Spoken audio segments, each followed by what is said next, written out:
The scanner beeped 3 times, then went silent. Ray Torres rubbed his tired eyes and looked at the readings again. Heat signatures from a dead system made no sense. Every star chart marked this place as empty space around a dying white dwarf. Nothing should be alive here. Beth, run those scans again, he called to his communications officer.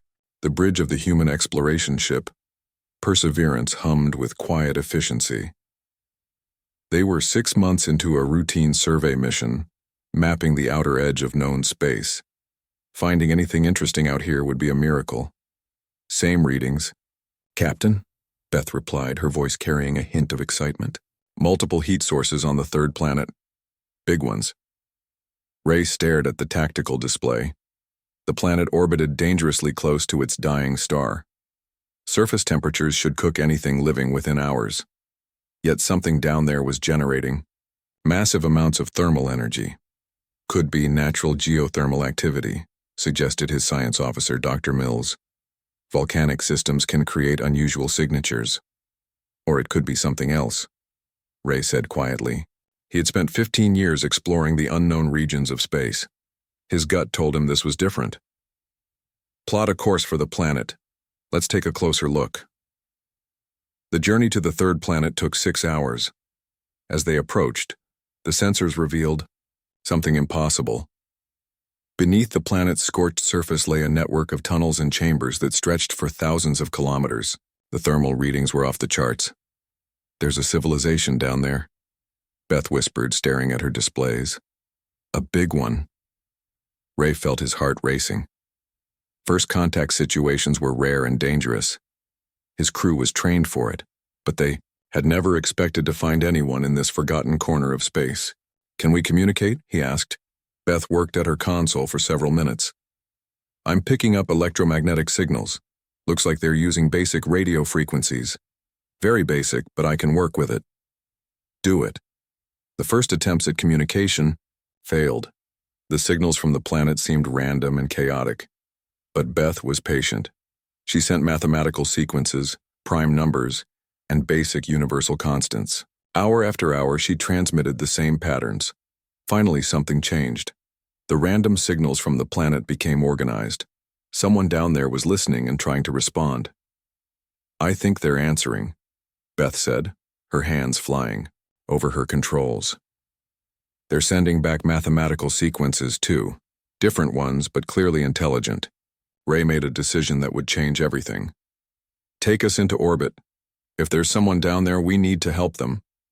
The planet's surface was a wasteland of scorched rock and boiling lakes. The dying star had been slowly cooking the world. For centuries, nothing could survive up here.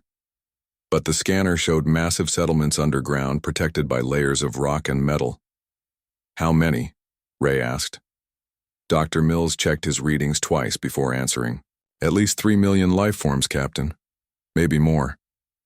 They're living in a network of underground cities. Ray felt sick. 3 million people, trapped on a dying world while their star slowly killed everything above ground. How long had they been down there? Why hadn't anyone helped them? Beth, keep working on communication. I want to know who they are and what they need. Hours passed. Beth made slow progress translating the alien signals. The mathematics were universal, but converting numbers into language was much harder. Finally, she managed to establish basic word meanings. They call themselves Thernians, she reported. I think the word they keep sending means help or assistance. They're definitely asking for something. How long have they been down there? I'm not sure yet. The time references are confusing. But Captain, I think it's been a very long time. Ray studied the planet below them. 3 million people living underground while their world died around them. The thought made him angry. Somewhere in the galaxy there had to be records of this place. Someone knew these people existed. Dr. Mills, how much time do they have? The science officer ran calculations on his computer. The star is still collapsing. I'd say 50 years, maybe less, before the planet becomes completely uninhabitable, even underground. 50 years. Ray looked around his bridge at the crew of 30 people. His ship carried supplies for a 6-month mission. They had no resources to help 3 million refugees, but they couldn't just leave either. Beth, ask them if they've tried to contact anyone else. Ask them if the galaxy knows they're here. More hours of careful translation work followed. When Beth finally got her answer, her face went pale. Captain, they've been sending distress signals for over 400 years. They say the Galactic Council declared their system abandoned. No ships have come here since. 400 years. Ray felt rage building in his chest. The Galactic Council knew about these people and had simply written them off, left them to die slowly while their world was destroyed. What else do they say? They want to know who we are. I told them we're humans from Earth. They've never heard of us. Ray wasn't surprised. Humanity was new to galactic politics. Most species ignored them or saw them as primitive. The humans had no influence with the Council and no power to demand attention for forgotten worlds like this one. Tell them we want to help, Ray said firmly. Tell them we're coming down to meet them. Captain, Dr. Mills said carefully, we don't have authorization for first contact, and we definitely don't have resources for a rescue mission of this size. Ray looked at his science officer. Mills was right about the regulations, but regulations didn't account for situations like this. How could anyone follow rules that condemned 3 million people to slow death? I don't care about authorization, Ray said. We found them. That makes them our responsibility. The landing was dangerous. The planet's surface radiation would kill anyone without protection within minutes. But the Thernians guided them to a hidden entrance in a mountain range. Massive doors opened to reveal an elevator that descended deep into the planet's crust. What Ray found below ground amazed him. The Thernians had built an entire civilization in the tunnels and caverns beneath their world. Cities carved from living rock, powered by geothermal energy tapped from the planet's core. Gardens growing under artificial light. Schools where children learned about the surface world they would never see. Elder Nix met them at the main entrance. She was tall and thin, with pale skin that had never seen natural sunlight. Her large eyes held centuries of sadness, but also hope.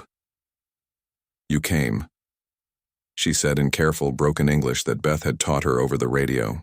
After so long, someone came. Ray looked around at the underground city. Thousands of Thernians had gathered to see the visitors from space. Their faces showed the same mixture of wonder and desperate hope. We're here now, Ray told Elder Nix, and we're going to help you. He had no idea how they would manage it.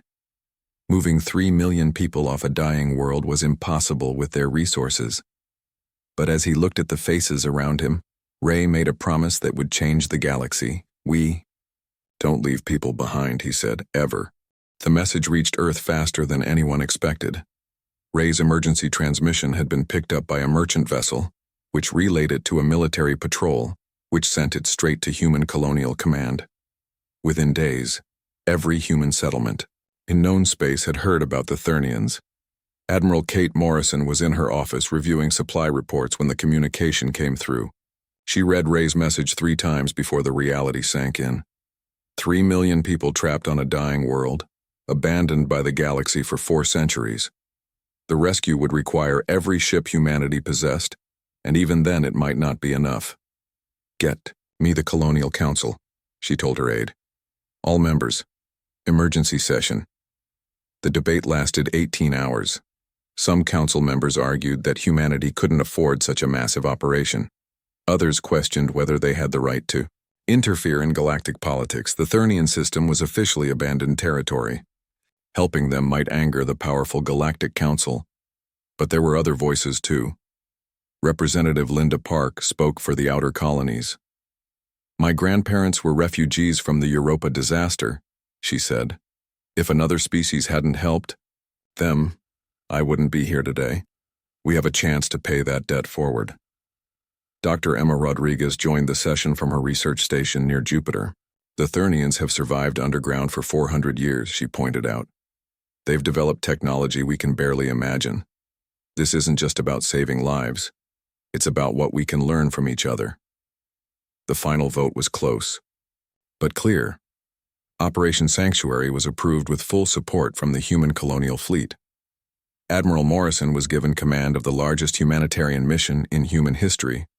The logistics were overwhelming. Morrison's staff worked around the clock to coordinate resources from across human space. Every available ship was requisitioned. Cargo vessels, passenger liners, even private yachts were pressed into service. The goal was simple, but seemed impossible. Evacuate 3 million Thernians before their planet became uninhabitable. Engineer Tom Walsh led the technical planning. His team designed modular habitat ships that could be assembled in space. Each module could house 1,000 refugees for the months-long journey to safety. The ships weren't pretty, but they would keep people alive. We'll need at least 3,000 modules, Walsh reported during a planning meeting, plus supply ships, medical vessels, and escort craft. I'm talking about a fleet of 500 ships minimum. Can we build that many? Morrison asked. If every shipyard in human space works non-stop for the next 6 months, maybe. But Admiral, we're talking about converting our entire merchant fleet into refugee transports. Morrison nodded grimly. Do it, whatever it takes. Meanwhile, on the Thernian homeworld, preparations were equally frantic. Elder Nyx had called together the Council of Keepers, the governing body that had led her people through centuries of underground survival. The news that help was coming had spread through every tunnel and chamber in their vast underground cities. The humans promised to evacuate all of us, Nyx told the assembled leaders. But we must be ready. We have perhaps one chance at this. Keeper, Zin, the eldest of their historians, raised a thin hand. What of our heritage, our libraries, our art, our history? We cannot carry it all. We digitize everything, replied Engineer Kai, one of the younger Thernians who had been working with the human technical teams. The humans showed us their data storage systems. We can compress our entire civilization into quantum storage devices. The work began immediately. Every book, every piece of art, every scientific discovery from 4 centuries of underground civilization was carefully recorded and stored. The Thernians had become masters of efficiency during their long isolation. They worked with the desperate energy of people who knew this might be their last chance at survival. Back in human space, the response exceeded all expectations. Private citizens donated money, ships, and supplies. Volunteer crews signed up faster than they could be trained. The merchant captain Nina Santos volunteered her entire shipping company for the rescue effort. These people have been waiting 400 years, Santos told Morrison during their first meeting. I don't care if it's dangerous. I don't care if we never come back. We're doing this. But not everyone supported the mission. The Galactic Council sent an official protest through their human embassy. Ambassador Prime Volak, speaking for the Council, made their position clear in a formal statement. The Thernian system was officially declared abandoned under Galactic Resolution 2847, Volak announced. Human interference with natural planetary cycles violates established galactic law. We strongly advise humanity to reconsider this dangerous course of action. The threat was clear. The Council had the power to make life very difficult for humanity if they continued with the rescue mission. Trade agreements could be cancelled.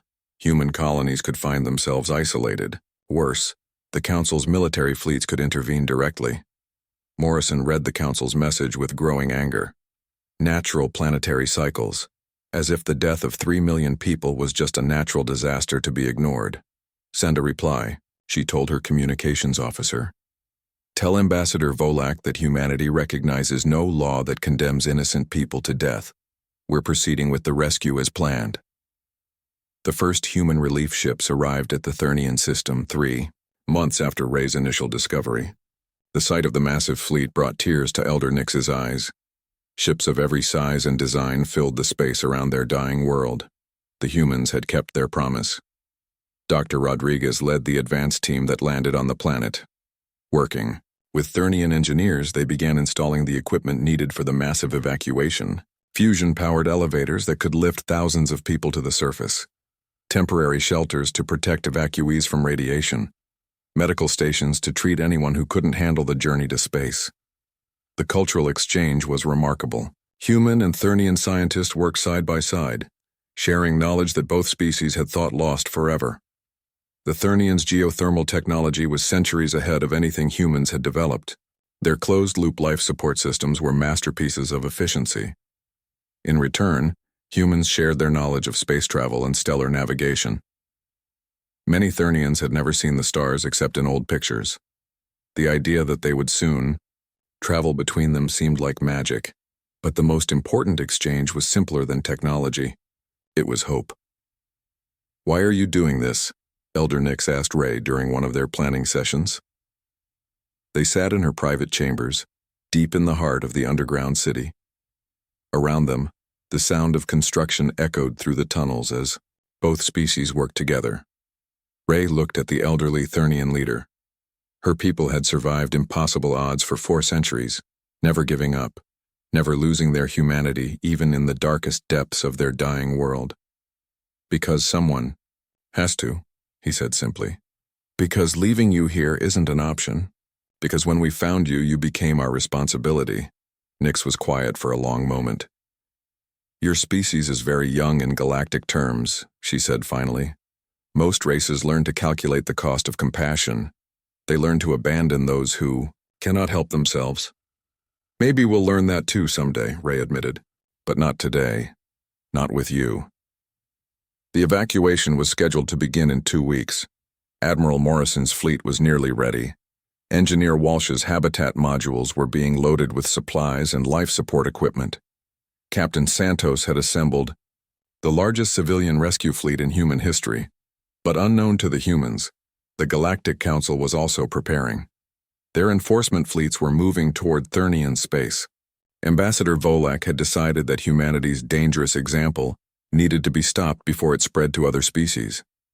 The rescue mission was about to become something much larger, a test of whether compassion could survive in a galaxy ruled by cold calculation, whether the abandoned could find new hope, or whether the darkness would claim them all. On the dying Thernian world, 3 million people looked up at the stars they had never thought they would see again. Above them, human ships waited to carry them to safety, while in the distance, Council warships approached with very different intentions. The galaxy was about to discover what humanity meant when they said no one would be left behind. The Council warships appeared without warning. 3 massive fleets materialized at the edge of the Thernian system, their weapons powered and targeting systems active. Admiral Morrison watched the tactical display from her command ship and felt her blood run cold. She was outnumbered 5-1. "Fleet Admiral Morrison," came the transmission from the lead Council vessel. The voice was cold and mechanical through the translation system. "I am Fleet Commander Gorax of the Galactic Enforcement Division. You're in violation of Galactic Resolution 2847. Withdraw your forces immediately or face military consequences." Morrison looked around her bridge. Her officers waited for orders, their faces tense but determined. Outside the viewports, she could see the human rescue fleet spread across space like a protective shield around the dying Thernian world. Cargo ships, passenger liners, mining vessels, and private craft from across human territory. None of them were built for war. "Open a channel to all human vessels," Morrison ordered. "This is Admiral Morrison. Council forces have entered the system and are demanding we abandon the rescue operation. All civilian ships are authorized to withdraw to safe distance. Military vessels will maintain position." She expected most of the civilian fleet to retreat. Any sane person would run when faced with the Council's overwhelming firepower. Instead, something unexpected happened. "This is Captain Santos of the merchant vessel Horizon's Edge," came the first reply. "We didn't come all this way to run at the first sign of trouble. We're staying." "Transport ship New Europa acknowledging orders," came another voice. "We're not leaving without the Thernians." One by one, the civilian captains reported in. They weren't soldiers, but they weren't backing down either. Morrison felt pride and terror in equal measure. These people were about to die for strangers they had never met. But the civilians weren't the only ones making a stand. Reports flooded in from across human space. Colonial defense forces were mobilizing. Independent merchants were arming their ships. Even private citizens were commandeering whatever spacecraft they could find and heading for Thernian space. "Admiral," her communications officer reported, "I'm getting messages from human colonies throughout the outer rim. They're sending everything they have. Military vessels, cargo ships, even civilian transports armed with mining lasers. Morrison couldn't believe what she was hearing. Humanity was mobilizing for war against an enemy that could destroy them completely, all for people they had only just discovered. Fleet Commander Gorax seemed equally surprised. Admiral Morrison, we detect additional human vessels approaching this system. Order them to withdraw, or they will be considered hostile combatants. I don't control them, Commander, Morrison replied honestly. They're free citizens making their own choices. Then they choose death. The first shot came from a trigger-happy council captain who panicked when a human medical ship moved too close to his formation. The medical vessel exploded in a brilliant flash, taking 60 volunteers with it. The rescue mission had just become a war. Morrison's response was swift and devastating. Human military doctrine had been shaped by centuries of warfare among their own species. They fought dirty, used unconventional tactics, and never gave up even when outnumbered. The Council forces had superior technology, but they had never faced an enemy like this. All ships engage at will, Morrison ordered. Show them what happens when you threaten innocent people. The battle was unlike anything the galaxy had ever seen. Human ships swarmed the larger Council vessels like angry insects, striking fast and disappearing before the enemy could respond. Mining ships used industrial cutting lasers to slice through armor plating. Cargo vessels rammed enemy fighters in suicide attacks. Even civilian transports joined the fight, using their hulls as shields to protect the more vulnerable rescue ships. On the planet below, the Thernians watched the battle through their sensor arrays. Elder Nyx stood in the main command center, surrounded by her people as explosions lit up the space above their world. "They're dying for us," whispered Engineer Kai. "People we barely know are giving their lives to save us." "This is what courage looks like," Nyx replied quietly. "We must not let their sacrifice be wasted." The turning point came when reinforcements arrived from 3 different directions. Human colonies had sent everything they could spare.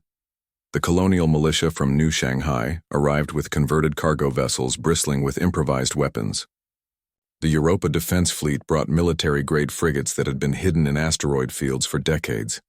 Most surprising of all, ships began arriving that weren't human at all. The Kryn Confederacy, a species that had been abandoned by the Council during their own environmental disaster, sent a small fleet of aquatic vessels.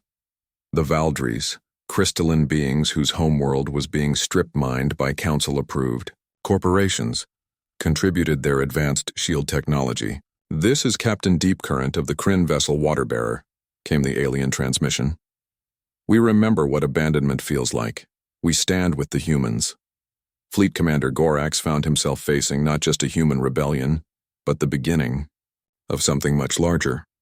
Species that had been written off by the Council were rallying to support each other. His superior firepower was being overwhelmed by sheer numbers and desperate determination. But the real shock came when Dr. Rodriguez made her breakthrough on the planet below.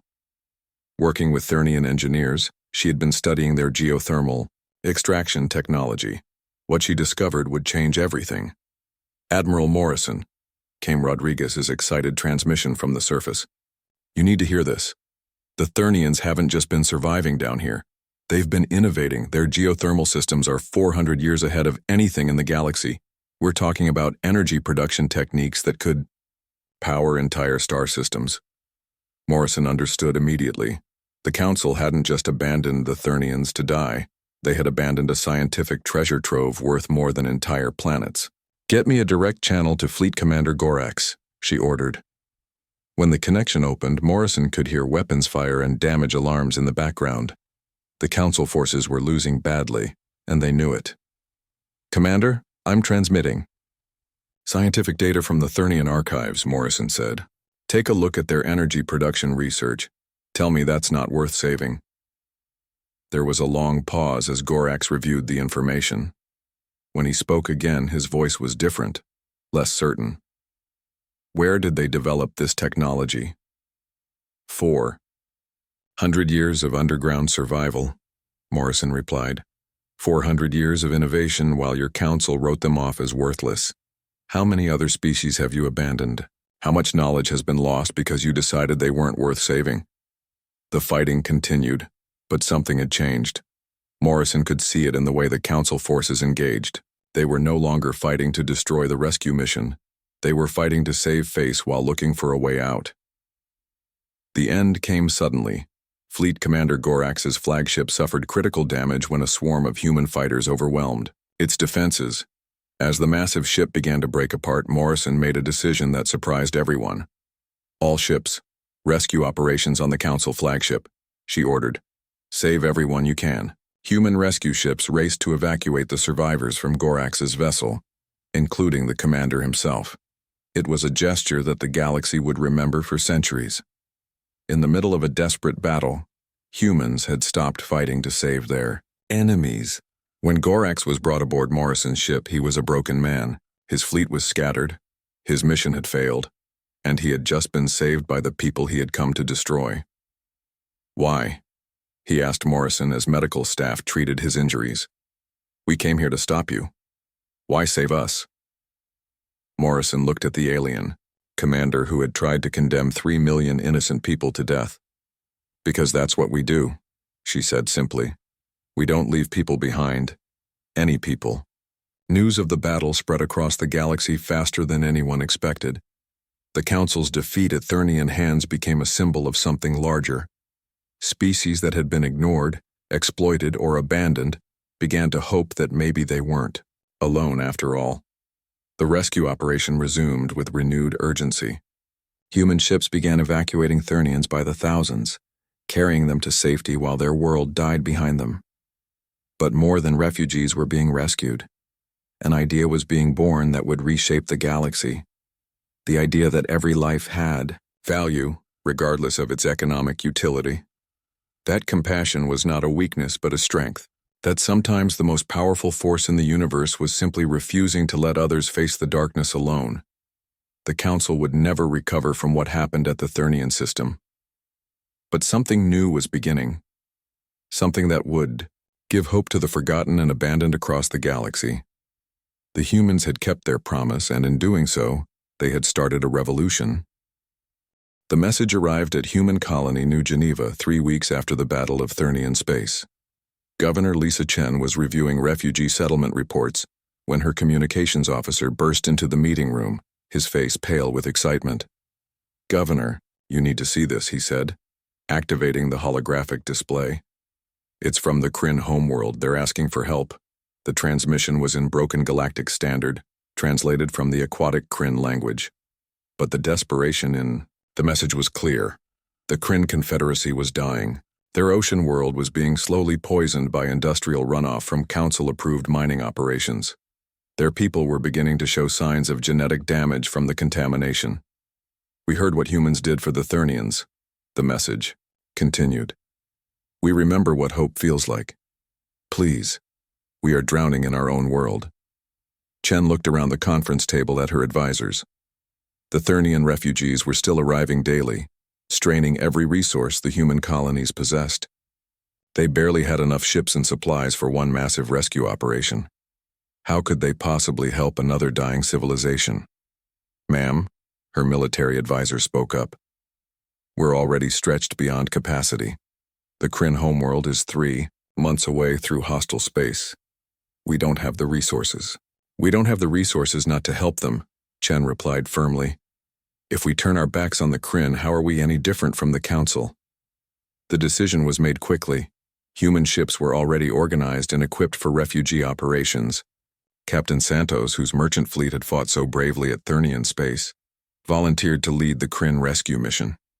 This time she wouldn't be going alone. Word of the Kryn crisis spread through the growing network of rescued species. Thernian engineers, still living in temporary shelters on human worlds, worked around the clock to design water purification systems. Baldrus technicians contributed their expertise in environmental restoration. Even the humans' former enemies, Council officers captured during the battle, offered their knowledge of galactic shipping routes. But the Kryn weren't the only ones reaching out. The communication networks that humans had established during the Thernian evacuation now carried messages from across the galaxy. The Epsilon colonies, human settlements that had been cut off during the Council Wars decades ago, sent desperate pleas for medical supplies. The Zeta miners, a group of asteroid miners who had been declared pirates by the Council, asked for protection from enforcement raids. On his ship Perseverance, Captain Ray Torres found himself commanding a very different kind of fleet. Instead of a single exploration vessel, he now led the Horizon Fleet, a mobile humanitarian force that crossed species lines. Ships from a dozen different worlds flew under his command, united by a simple mission. No one gets left behind.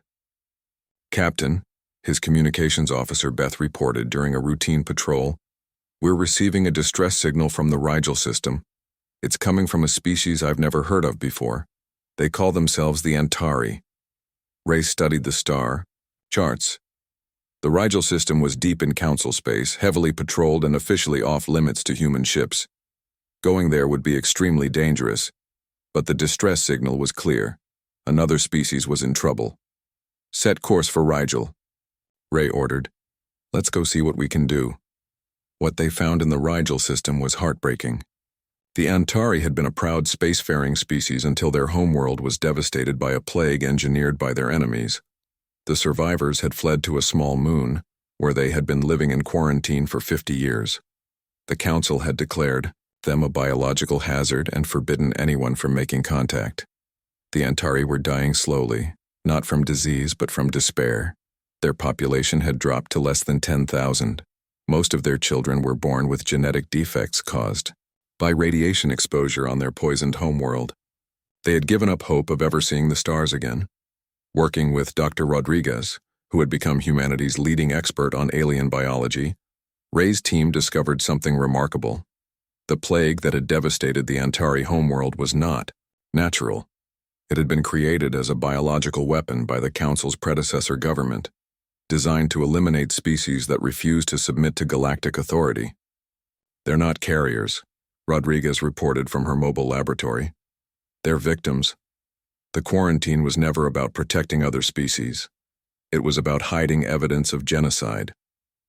The revelation sent shockwaves through the growing resistance network. If the Council had used biological weapons against the Antari, how many other species had suffered similar fates? How many worlds had been deliberately destroyed to maintain galactic order? Back on New Geneva, Governor Chen found herself dealing with problems she had never imagined. The human colonies were now home to refugees from 6 different species. Each group had different needs, different biology, different cultures. Thernians needed underground spaces that reminded them of home. Kryn required aquatic environments with carefully controlled water chemistry. The Antari were still weak from decades of malnutrition and needed specialized medical care. But something beautiful was happening too. The different species were learning from each other. Thernian geothermal technology was being adapted for underwater, used by Kryn engineers. Antari biotechnology, refined during their long struggle against disease, was helping human doctors treat previously incurable conditions. Valdris crystal growing techniques were being used to create new materials that no single species could have developed alone. Elder Nix, now serving as cultural coordinator for the refugee settlements, worked with leaders from each species to establish the archive, a vast digital library that preserved the knowledge and culture of endangered civilizations. It was more than just a database. It was proof that these species had existed, had contributed to galactic civilization, and deserved to be remembered. "We are creating something the galaxy has never seen," Nix told Chen during one of their weekly meetings. They stood in the observation deck of New Geneva Station, watching ships from a dozen different worlds docking and departing in peaceful cooperation. Not conquest, not assimilation, but true partnership. But the Council wasn't finished. Ambassador Prime Volak, facing political catastrophe after the defeat at Thernian space, had convinced the Council leadership to authorize the enforcement directive. This new policy declared any species that cooperated with humanity to be in violation of galactic law. The penalty was total economic blockade, followed by military action if necessary. The first target was the Valdris home system. Council enforcement fleets surrounded their crystal worlds and demanded that all Valdris ships be turned over for impoundment. Any Valdris citizen who had worked with humans would be arrested and tried for sedition. The Valdris response was unexpected. Instead of surrendering, they activated an ancient defense system that created an impenetrable energy barrier around their entire star system. Then they sent a message to every species in the galaxy. "We choose freedom over slavery," the message declared. "We choose hope over despair. We stand with humanity and all species who believe that life has value beyond economic calculation. The Council may have the power to destroy us, but they cannot destroy the idea that every sentient being deserves to live free from fear." The message was signed by representatives from 12 different species, all of them officially abandoned by the Council, all of them now working together in defiance of galactic law. Fleet Commander Gorax, who had been captured during the Battle of Thernian Space, was still being held on New Geneva. But he wasn't a prisoner anymore. He had requested political asylum and was working with human intelligence to map Council military positions. His insider knowledge had proved invaluable in planning rescue operations for endangered species. "The Council is fracturing," he told Chen during one of their briefings. "Half the member species are questioning whether the enforcement directive is legal under galactic law. The other half are demanding immediate military action against the human colonies." "What do you think they'll do?" Chen asked. Gorax studied the intelligence reports spread across the table. Fleet movements, resource allocations, political communications intercepted by human agents. The picture they painted was ominous.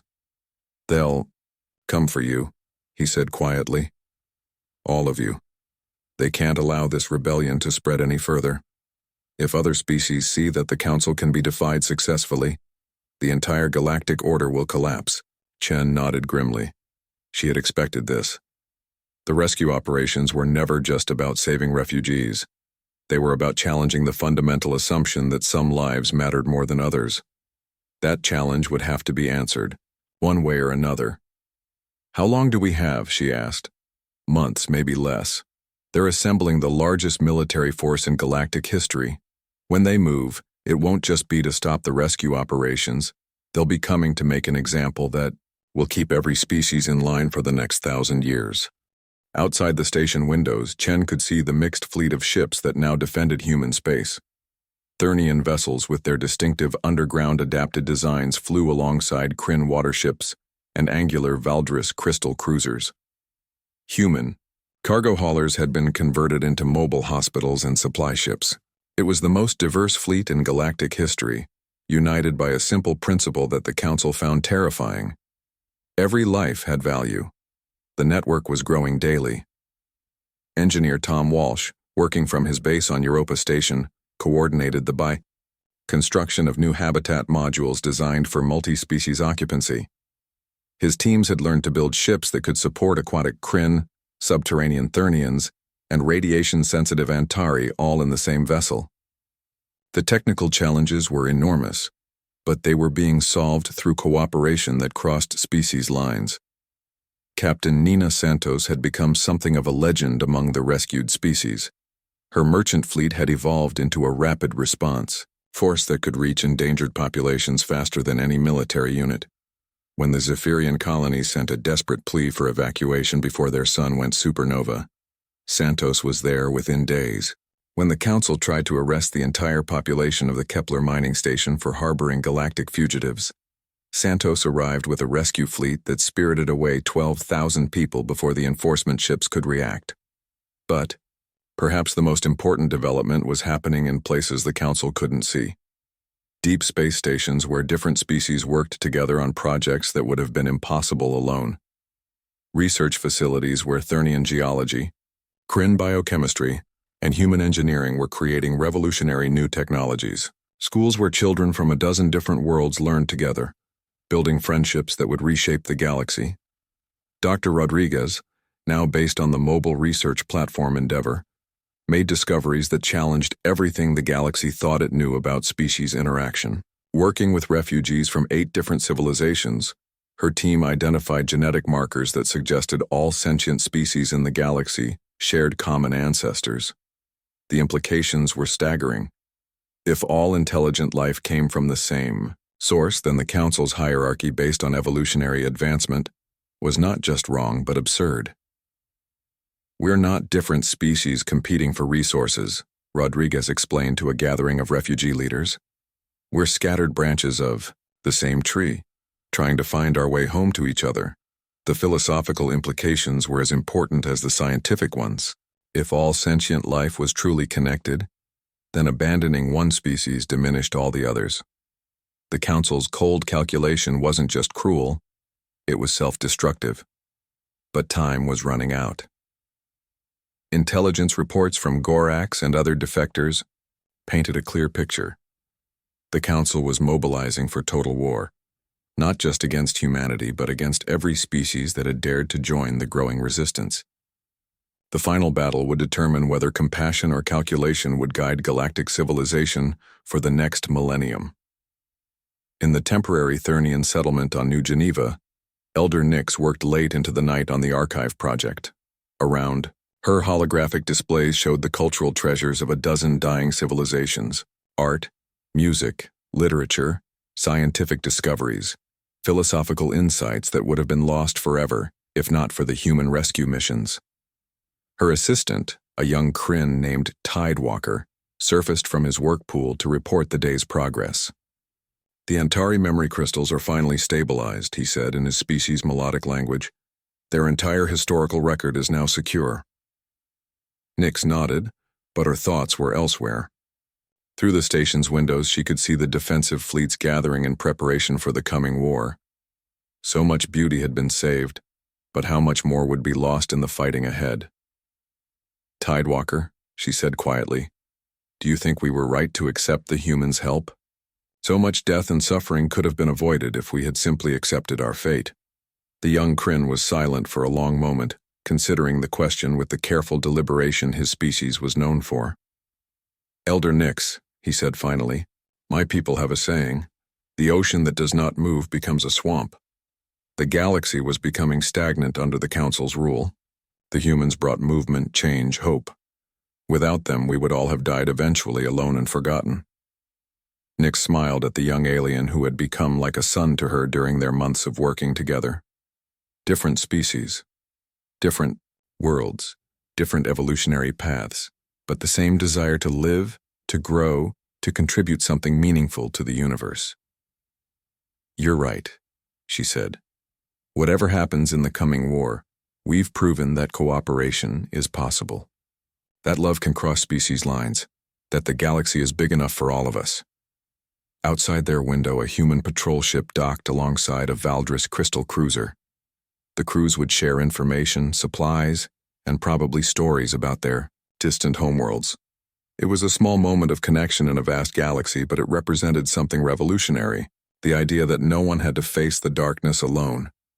The Council's war fleets were mobilizing, and the final confrontation was approaching. But something had already changed that could never be reversed. Species that had been enemies were learning to be friends. Civilizations that had been abandoned were finding new purpose, and throughout the galaxy, on hidden stations and secret colonies, children from a dozen different worlds were growing up together, building a future that neither the Council nor their own parents could have imagined. The revolution had begun, not with weapons or politics, but with a simple human promise: we don't leave people behind. That promise was about to be tested in ways no one could have predicted, but it had already transformed the galaxy in ways that no amount of military force could undo. The alarm that woke Admiral Morrison at 0400 hours was different from the routine alerts she had grown used to. This one carried the deep, resonant tone reserved for imminent threat warnings. She was dressed and on the bridge of her flagship before the sound finished echoing through the corridors. "Report," she ordered, taking her command chair while her officers scrambled to their positions. "Long-range sensors are detecting massive fleet movements," her tactical officer replied, his voice tight with barely controlled fear. "Council forces are mobilizing from 17 different sectors. Admiral, they're not just sending enforcement fleets this time. These are full battle groups with planet-killing capabilities." Morrison studied the tactical display as red dots representing enemy ships appeared across multiple star systems. The numbers were staggering. The Council was committing nearly half of their total military strength to this operation. "How long until they reach our defensive perimeter?" 72 hours for the advance forces. The main battle groups will arrive 6 hours later, 3 days to prepare for the largest military engagement in galactic history. Morrison looked around her bridge at the faces of her crew. They were scared but determined. They had all volunteered for this mission knowing it might be suicide. The defense of the refugee colonies had become more than a military operation. It had become a symbol of everything the human alliance represented. "Send word to all colonial governors," Morrison ordered. "Implement Evacuation Protocol 7. All non-essential personnel and civilians are to be moved to the deep space sanctuaries immediately." But even as she gave the order, Morrison knew that many people wouldn't leave. The refugee settlements had become home to millions of beings from dozens of species. They had built lives together, created families that crossed species lines, established communities that represented everything the Council feared most. On New Geneva Station, Governor Chen called an emergency assembly. The main auditorium was packed with beings of every description. Thernians stood alongside humans. Kryn floated in mobile water tanks next to towering Valdris crystals. Antari families huddled together, their children playing games taught to them by friends from other worlds. "The Council is coming," Chen announced without preamble. "Our intelligence estimates show they're bringing enough firepower to sterilize entire star systems. I won't lie to you. This is likely to be our final stand." A murmur ran through the crowd, but no one panicked. These were people who had already faced extinction once. They knew what hopelessness looked like, and this wasn't it. Elder Nyx rose from her seat among the Thernian delegation. Her voice carried clearly through the auditorium's translation systems. "Governor Chen, what do you need from us?" It was a simple question that carried enormous weight. These refugees could have taken the evacuation ships and fled to safety. Instead, they were asking how they could help defend the worlds that had given them sanctuary. "We need everything you can give us," Chen replied honestly. "Technical expertise, ships, crews, ideas. We're facing an enemy with superior numbers and technology.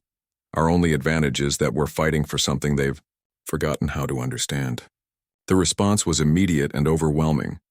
Thernian engineers volunteered to retrofit human ships with their geothermal power systems.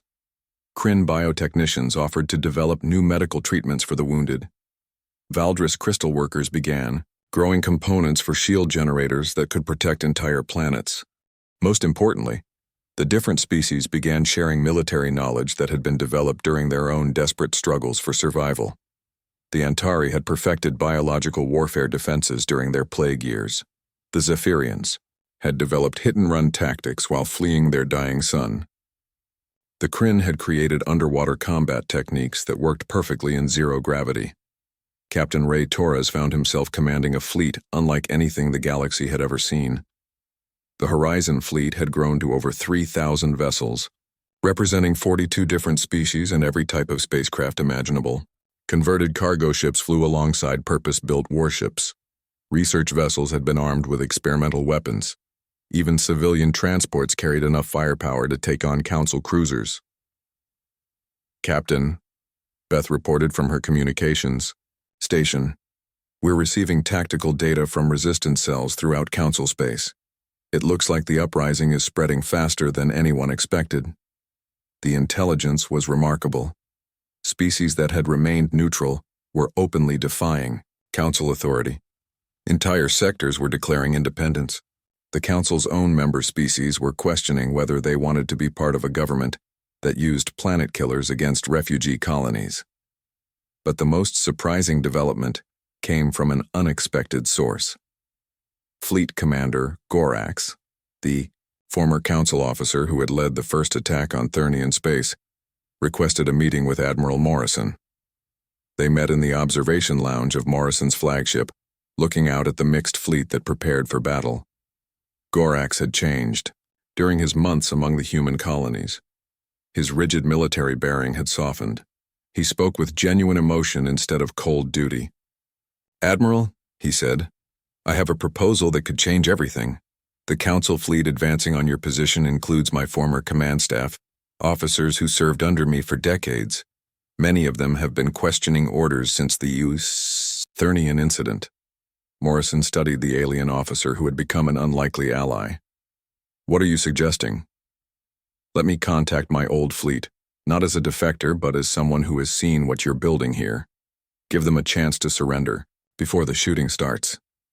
It was a desperate gamble, but Morrison approved the communication. What happened next surprised everyone. Gorax's transmission to the Council fleet was broadcast on all frequencies, ensuring that every ship could hear it.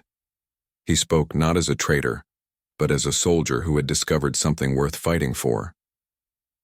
To my brothers and sisters in the WAM Council fleet, his message began. I have lived among the humans and their allies for 8 months. I have seen what they are building. It is not conquest or domination. It is hope. They are proving that different species can work together, that cooperation is stronger than competition, that no one has to face extinction alone. The response was immediate and dramatic. 7 ships from the advancing Council fleet broke formation and requested permission to join the Human Alliance, then 17 more. By the end of the first day, nearly 300 Council vessels had defected to the Resistance. But the majority of the Council fleet continued their advance. Ambassador Prime Volak had convinced the Council leadership that the human infection had to be cauterized before it spread further. The orders were clear. Destroy the refugee colonies completely, leave no survivors, make an example that would keep other species in line for generations. The final battle began at the edge of the New Geneva system. Morrison's combined fleet met the Council forces in open space, hoping to keep the fighting away from the civilian populations. What followed was not a traditional military engagement, but something entirely new. The Human Alliance fought as a true coalition. Thernian ships used their underground-honed engineering skills to burrow inside enemy formations. Kryn vessels moved through space like schools of fish, coordinating attacks with an organic fluidity that confused Council tactical computers. Valdris crystal ships created interference patterns that disrupted enemy sensors.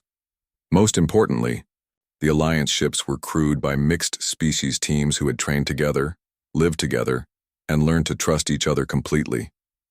They fought not just for victory, but for the right to exist as they chose. The battle raged for 18 hours. Both sides took terrible losses.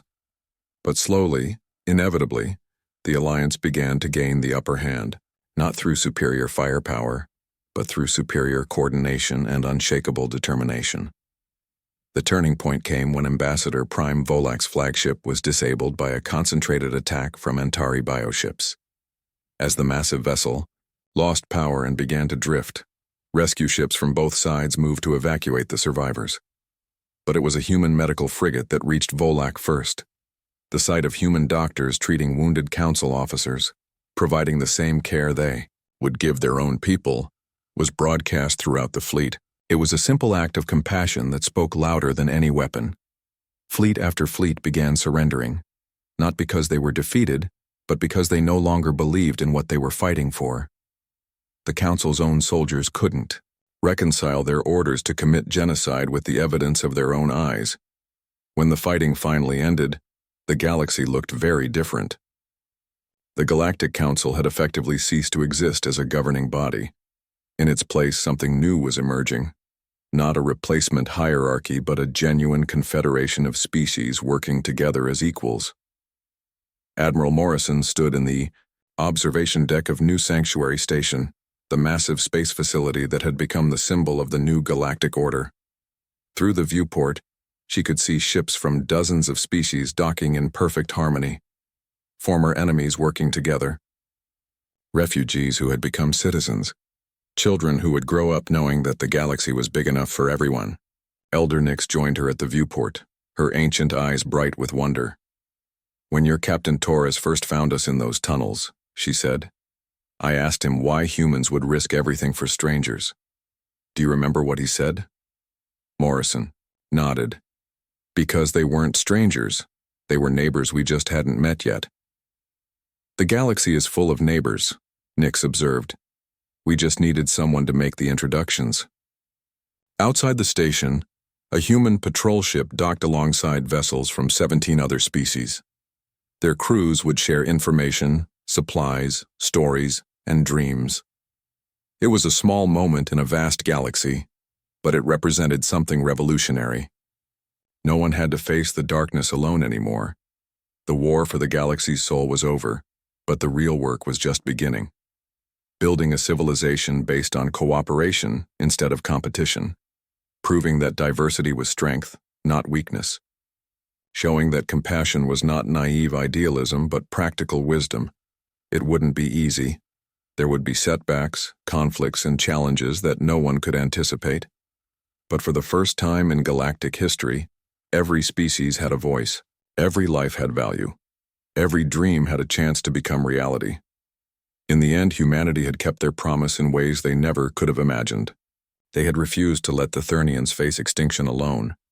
In saving one species, they had saved them all. In choosing hope over despair, they had chosen a future worth fighting for. The galaxy had abandoned them all, but humanity had said, the words that changed everything, "You're not alone." And in that simple promise, a new dawn had begun,